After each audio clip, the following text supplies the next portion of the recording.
What's up, nation? Welcome to another edition of the Wise Take MLB DFS podcast.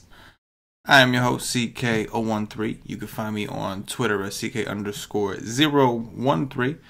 And I am bringing you another solo rendition of the Wise Take MLB DFS podcast. Do me a favor, if you haven't already, follow Wise Take on Twitter at Wise_Take for all the latest and greatest from the Wise Take Nation, including episodes and notifications of episodes of this very podcast. Today was not a great day for me in terms of fantasy. Pitching, once again, was just a shit show. Jacob deGrom got shelled. Cole didn't do all that great. Lucchesi got rocked. There was just a lot going on. It was I think it's like 2 or 3 days in a row now where like the pitching, and it was that way in the early slate also. For anybody that played, but this is 2 days in a row now, at least, maybe even 3, that these, the pitching, I don't want to say hasn't mattered, it's mattered, but we're not getting, that locked in upside from the pitchers that, they're not hitting their projections as much as we rely on them to do. The hitting has been a little easier because more teams are going off offensively today.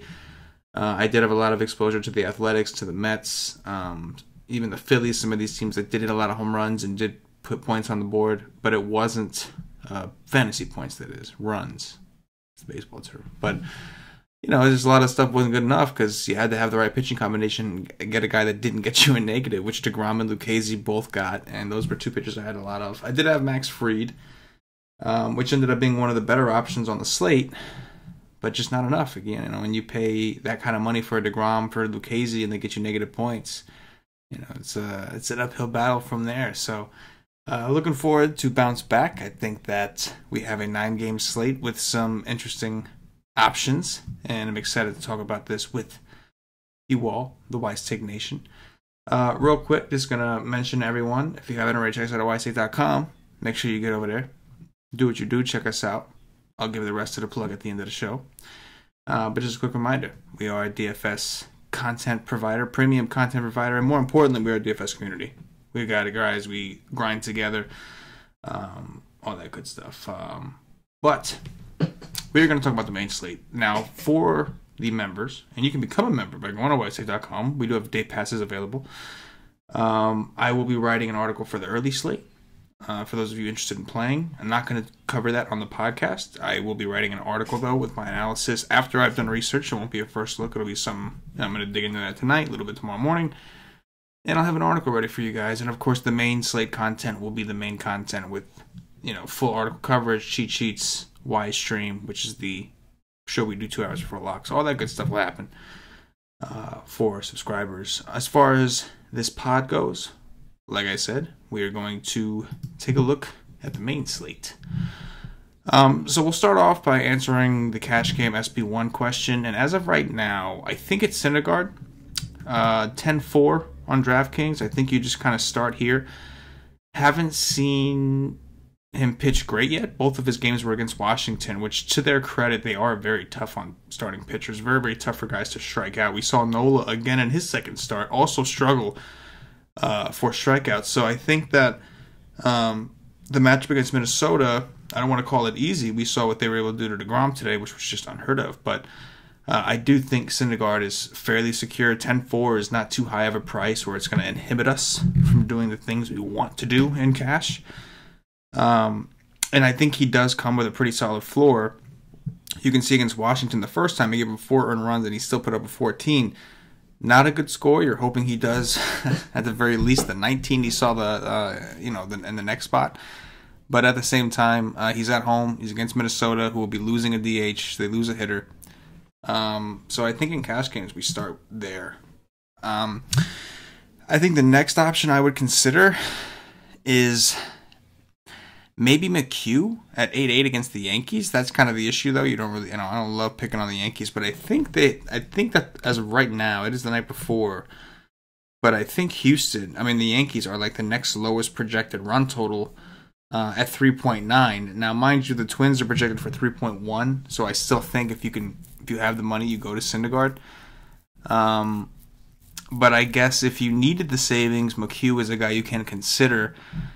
As far as tournaments go, Paxton is very interesting against Houston. The issue, of course, with Houston is they don't strike out a ton. I do believe Bregman left tonight's game with some sort of injury, so you're going to want to keep an eye on that. If he's missing, that's definitely a big blow to that lineup against the lefty and Paxton. The concerns with Paxton is upside. He hasn't shown a ton of it lately. He faced Baltimore twice, and while he did all right, he didn't do as well as I think most thought he would do. And he's going to be facing what most people would presume to be a tougher matchup in Houston. They did discount him for that risk, and now if he gets you that 20, it's worth a little bit more. Now that there's only 9-7, if you will. So I think Paxton's an interesting option in tournaments. I think that I don't mind Maeda, but number one, it's a Dodger pitcher. We know how Dave Roberts could be with those pitchers. Number two, St. Louis is kind of tough to strike out. So I think he's just kind of a deeper, if you have multiple teams, you get some exposure. And then there's like the ultimate hit or miss guys like Robbie Ray, for instance, 9,400. Robbie Ray has a ton of strikeout upside against the Dodgers in his first start of the season. He went 5 innings, but he struck out 9. Did give up 3 earned runs, so it was counterproductive to his total fantasy production. But then in the next game against San Diego, did not do very well. 3 Ks. Granted, San Diego is going to be a very tough team on lefties going forward. Tell that to Derek Holland, I know, who actually pitched a really good game tonight. But Robbie Ray is one of those polarizing players. Most of Texas's best players are left-handed, and I think that's definitely a plus for Robbie Ray.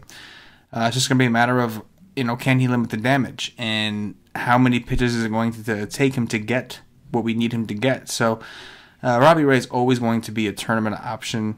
The days of playing Robbie Ray in cash, it seems, at least at this point in the season, are over. Although I shouldn't say that, because if we had like slates where he was the only top tier pitcher, I think more people would be likely to play him in that scenario. But on a slate like this where we have other options, I just don't see it. But like I said, he's going to be a tournament play. One of the more ultimate tournament plays. He's got massive upside, just a matter of, number one, can he keep his pitch count low enough by avoiding walks? And number two, can he avoid getting blown up? Because he is very blown up prone, has high hard contact rates. But against Texas, we know last year you were able to target them with left-handed pitching for the most part and get away with it. Flaherty's kind of interesting. He's got a ton of strikeout upside. Coming off an okay performance against San Diego. That was an early slate. If you played him that day, you weren't too happy with the final result. But he's 9K.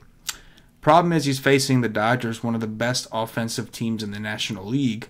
And there's going to be a lot of lefties. And I'm pretty sure Flaherty has some pretty interesting splits, but splits that for him more favorable numbers to righties. So depending on the lineup we see from the Dodgers, it's going to be hard for me to pull the trigger on him if the Dodgers go predominantly left-handed, which I expect them to do. They have a lot of left-handed power. Guys like Jock Peterson, Corey Seager, Cody Bellinger is one of the hottest hitters in the game. They got Verdugo on the bench. They've got guys. So if we get a lot of lefties, I just don't see myself picking Flaherty over some of these other options, or at least not immediately. I guess if you have multiple teams, if you're doing 150 teams, 75 teams, whatever the case is, then sure, you can make your case to get some exposure. But if you are trying to, hand build a few lineups, it's tough to justify going with him over some of these other guys, including Colin McHugh, who's only 8'8". And we talked about McHugh. I actually like McHugh. I think, looking at this, like I said, Syndergaard's your cash guy. You can certainly use him in tournaments as well, which I'll probably end up doing. But I think that for tournaments specifically, Ray, Paxton, and McHugh kind of stand out. Robbie Ray, ultimate risk. Paxton, a little less risky. And I don't think you're sacrificing upside, because if Paxton's on, he can do well. And I'm pretty sure he's pitched well against Houston in the past.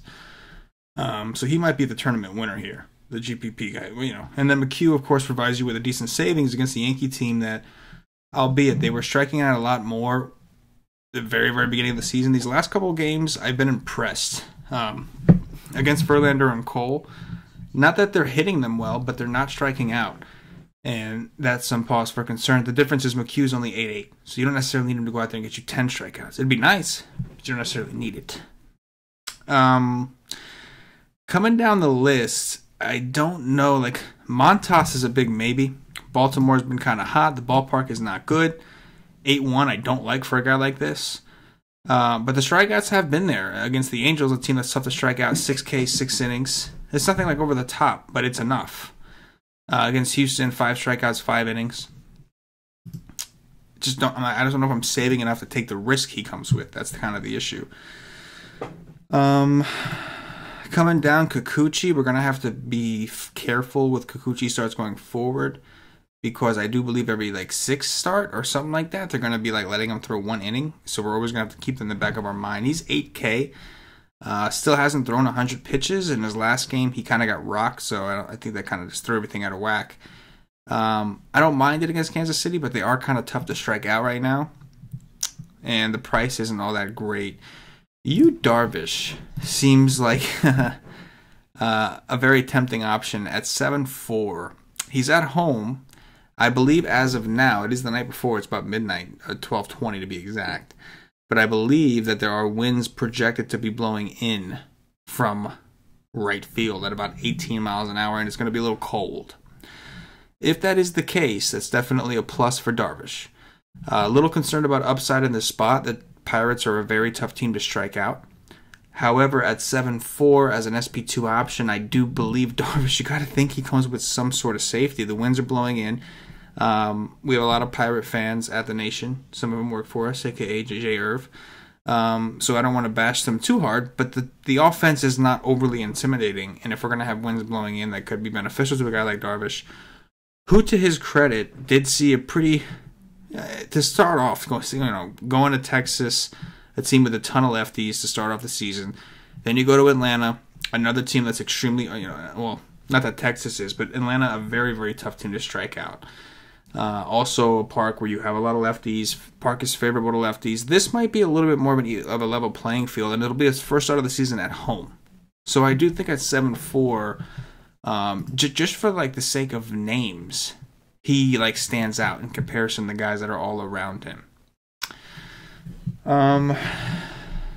So right now, right now, if I was to build a cash team right now, I would either do if I have the money, I would go ahead and just be as safe as I could be, do a Syndergaard, McHugh, or if there was enough value, a Syndergaard Paxton, something like that. But if I needed the money, I think U is probably the lowest I go. And that's a risk. You don't want to get that risky in cash. But again, it's kind of a name value thing. In a cash game, if he got you a 15, you should be fine. So just the thought of that, I know he's been awful, but the thought of that is definitely intriguing, if you will. As far as any cheaper options for tournaments, I think Pena is an interesting tournament option. Against Texas, only went 4 2/3. Gave up a home run, 1 earned run, but 7 Ks through 4 2/3. Milwaukee can strike out against the right players. The problem with Milwaukee is a lot of left-handed power, so we're going to want to see this lineup. But I don't want to rule Pena out. He does have a pretty nasty slider, which allows him to rack up those strikeouts. He had a terrible first start against Oakland, who we know can be a pretty potent offense. But and so can Milwaukee. But this is a big park downgrade for Milwaukee. So I think Pena is someone I'm going to want to do some digging on for sure. As far as the other guys, I don't see a ton of other guys that I really want to pitch. Again, we have to look at the stats and go over some recent trends and see if we're missing anything. But off the gate, I don't see a ton. As far as pitchers I want to pick on, I do see a few that I think are worth picking on. So Pivetta against the Nationals. So Pivetta's a guy that kind of needs to strike people out. And if he doesn't strike people out, he typically gets hit. He's given up 3 home runs in 2 games, 2 against Minnesota in his most recent game. Both of his starts have been at home. And the Nationals are a team that really doesn't strike out a ton. So I do think the Nationals, who did come from behind today and win the game, which hurt me. That was my bet of the day, and that sucked. But whatever, 14-3 on the season. I can't complain too hard if I lose a game here or there. But hopefully you're following along. You can get that at ysake.com for free. I just posted up there because I'm a nice guy like that right now. Don't know if I'll always be that nice, but right now it's up there. But anyway, yeah, so I think that Pivetta, for the sake of name, I don't think the Nationals would be overly popular because people do respect Pivetta, and I expect Pivetta to get some ownership even though he's been in bad form. But just kind of going from what we see, we know the Nationals are tough to strike out. We've seen Nola twice struggle to strike them out. We've seen DeGrom. We've seen Thor. Some really good strikeout pitchers struggle to strike these guys out. So that should tell you something. And then Pivetta is coming in here.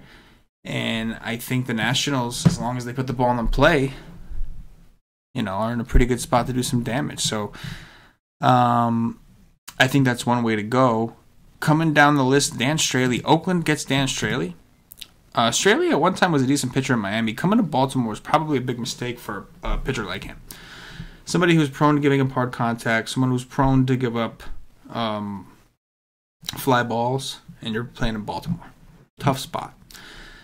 Straley, as you can see, only pitched once. He didn't start. He came in relief back on April 7th, and he was part of that eruption. I think it was on Sunday when the Yankees just erupted. We were big on the Yankees the day before when they were mediocre. The next day, Gary the Goat hits 3 home runs. That's baseball. I think I like the idea of taking Oakland, a fly ball hitting team for the most part, against a fly baller Dan Straley in Baltimore. Sounds like a good deal to me. 1 1/3 in relief. Gave up 5 hits, 5 earned runs, 2 home runs, 6 fly balls, 2 ground balls. Oakland, I would imagine, is going to be popular. They've been popular. People like to play them when they're on the road. They're getting one of the best ballpark boosts that they could possibly get while they're on the East Coast in Baltimore. What's not to like? I definitely love Chris Davis. Chris with a K. 2 Chris Davises in this game. I am not talking about the Dingleberry on Baltimore. Chris Davis with a K from the A's. Love that dude. Chapman, I'm waiting to kind of turn it around. This should be a pretty good matchup for him to turn it around. A lot of options, though. Look for the A's to be popular, and I would get myself some exposure. Baltimore's bullpen has been terrible. They continued it today. The A's continue to tee off, and Straley hasn't looked great. I think the Mets are also in play. We saw today they put up 8 runs. They got destroyed. Kind of got caught off guard when DeGrom just didn't have it and got wrecked. But Odorizzi, a big-time fly ball pitcher. He has struggled. In the beginning of his career, he actually had reverse splits, but over the last couple seasons, he's been more of a standard split for a righty, struggling more against lefties.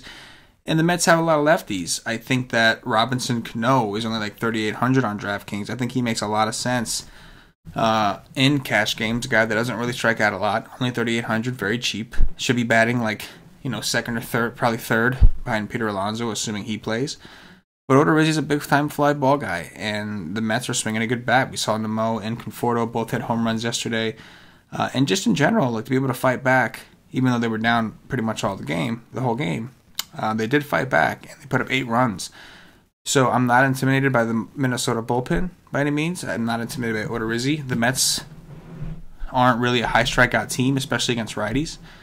I do like the Mets against Odorizzi. The last team I think I'll mention is I definitely want some of this is it's got to be the Phillies. Excuse me there. Had a quick yawning. Like I said, it's 12:30 at night, but at the Nation, we don't stop. We don't sleep. We just keep it rolling. That's what we do. The last guy I'll mention here is, as far as picking on is Hellickson, man. Let's go after Hellickson. April 2nd, he pitched 2 innings, 2 earned runs, 1 home run. We want to chase home runs. Home runs is upside. And Philly is just a beast of a lineup right now. And I say that as a Met fan. It is terrifying. But I've liked Philly most days, and they haven't really disappointed me a ton. Rhys Hoskins, Bryce Harper. You got Segura and McCutchen at the top of the lineup. You've got Franco's playing really well. He's got big power. That was number 2. But yeah, I do like the Phillies once again. And that's kind of a trend we're seeing. I like to attack teams that not only have a pitcher starting off who I think they can get to, but also the bullpen. We want upside. And instead of getting a bad pitcher for, 5 or 6 innings, and then all of a sudden we get a shutdown bullpen, in a lot of these situations we could end up with, terrible pitcher and a terrible bullpen like Baltimore, like targeting against Washington. Some of these teams that have the weaker bullpens, or at least to start the season, they've had weaker bullpens. We'll have to see where that goes. But I think those are the main offenses that I'll be focusing in on just based off what I'm looking at now. So what we'll do now is I'll go ahead and we'll build like the remnants of a cash game lineup, some of the guys I think. And then I'll do some top threes, right? Some top threes. And then I'll get out of here. Before I do any of this though, guys, again, when I do the solo, you know how I do. We just roll. We just roll, guys. What I'm going to do now is remind you guys, don't forget to check us out at whitestake.com for more fire DFS content. In all seriousness, guys, in all seriousness, get yourself a day pass, $2.50. Tomorrow's a great day to do it. Because like I said, I will be providing an article for the early slate, so that'll kind of just be a bonus, and you'll get the main slate. So it's a great day to get a day pass if you don't know what we are, or if you just don't want to be a monthly member because you don't play every day. You can just get a day pass, take it as needed, $2.50. You'll get access to all the content for baseball for a full day. That's all the articles we do. The Y stream, which is a live stream, we do 2 hours before lock. I believe it's me and Paulie D tomorrow. But yeah, come check us out. If you want access to the Slack chat, which is like the true community aspect, you need to be a monthly member or higher. Monthly member or higher, you get Slack chat. And don't forget, the NBA is rocking. Tomorrow's the last NBA slate. We're going to be writing a cheat sheet and an article for it. We're going to have a little more extensive coverage for the playoffs. Towards the end of the season, I know we all like NBA. We love to play NBA, but it gets a little rough with the injuries and motivation, all kinds of things like that. So we typically scale back the volume and recommend everybody to kind of scale back the volume and take advantage of the fish in the baseball market while they're here. Because as the season goes on, there's going to be players who struggle and they won't keep playing. So that's the reason that we kind of emphasize, all right, everybody, let's jump on baseball. Take the money off the top of this pool. When playoffs come, it's a little better, more fun, more profitable to play playoff basketball, where it's back to being fairly easy to predict, or easier to predict than it is now, and less late scratches. So the NBA is still on the ground. We still got NBA day passes. Tomorrow's the last slate of the regular season, but we will have playoff coverage. So be ready to rock with the Wise Take Nation. All right, and I see somebody in the YouTube chat mentioning Trout injury. That's right, Trout got hurt too. That is right. Trout did get hurt, didn't he? Left the game early, and they got Brandon Woodruff. That could be interesting. Woodruff was a guy I wasn't really considering because I just felt he was overpriced. And I don't love taking guys against the Angels. They just don't strike out a lot as a team. But with Trout out, you look at the rest of that lineup. Granted, they have been putting up runs these last couple days. But you look at that lineup without Trout, and it's rough in a big park. So maybe Woodruff we should take a look into for tournaments tomorrow. We'll go over a quick cash game core. So for this example, I'm going Syndergaard. As far as SP2s, I think for now we'll try to go with McHugh. We'll go with McHugh, and if I need to come to Darvish, I will, but that's probably a better tournament move. If you can afford to get a McHugh and a Syndergaard type build, that's just probably the way to go. I know at second base we talked about Robinson Cano against Odorizzi, and I'm cool with that. I'm going to be another value play from the Mets, man. Brandon Mo, 3,400, I think is a great option. And you can see, like, it's not terrible. Let's see what it looks like if we get one of these studs. Trout probably won't play. Yelich I'm always fine with. For the sake, let's see if there's anybody we feel like we need. I mean, at this point, I'm kind of thinking it's between. We can go Crush Davis if we want to save a little bit of money, or we pick one of Hoskins or Harper against Hellickson. Let's go with Harper for this example, just to see money-wise what we're left with. And you can kind of see you're going to have to get a little cheap. Things may get a little bit easier if you do decide to come to you, Darvish, but again, keep in mind that carries a lot more risk. So you got to consider if that's worth it. I would prefer to make it work with McHugh.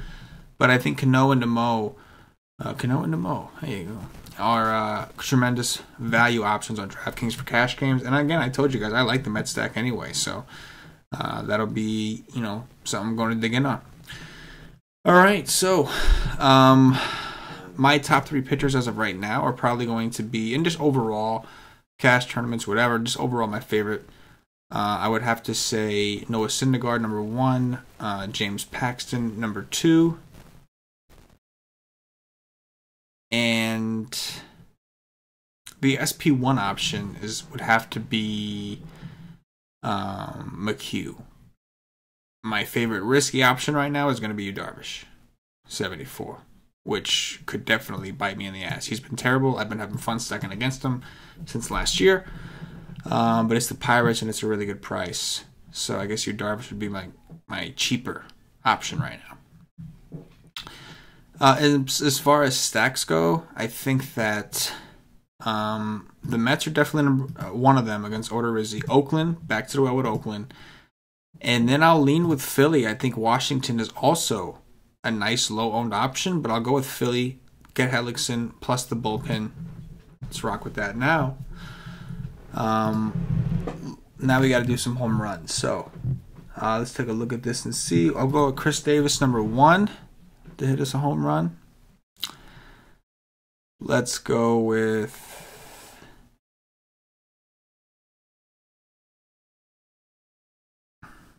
Do I go back to the well? Mr. Conforto. He's done me good. Let's go with Chapman, man. I think Chapman wakes up here. Number 2. Chapman wakes up. That's the call. And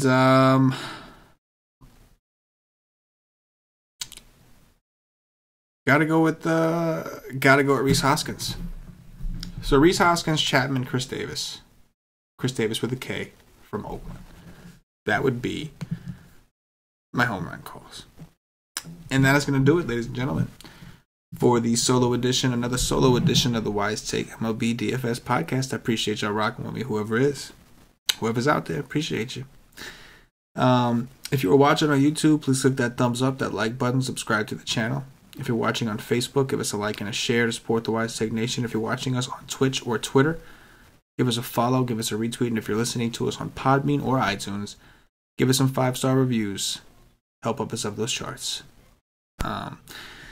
These are always cool. On Tuesday nights, we typically have the PGA Y stream for our members, where our PGA experts, Brumatic and Juan Bond, discuss the PGA slate. Today was the Masters. And because of that, the shows are a little bit later on Tuesday nights. So sometimes I like to give my guys a break, just come out here and just talk to the nation, just one-on-one. Sometimes I need to get some one-on-one action with the nation and just kind of vent, kind of vent my thoughts. First look stuff on the slate. Sometimes how the previous slate went. Sometimes some just dumb shit that's happening in my life at the time.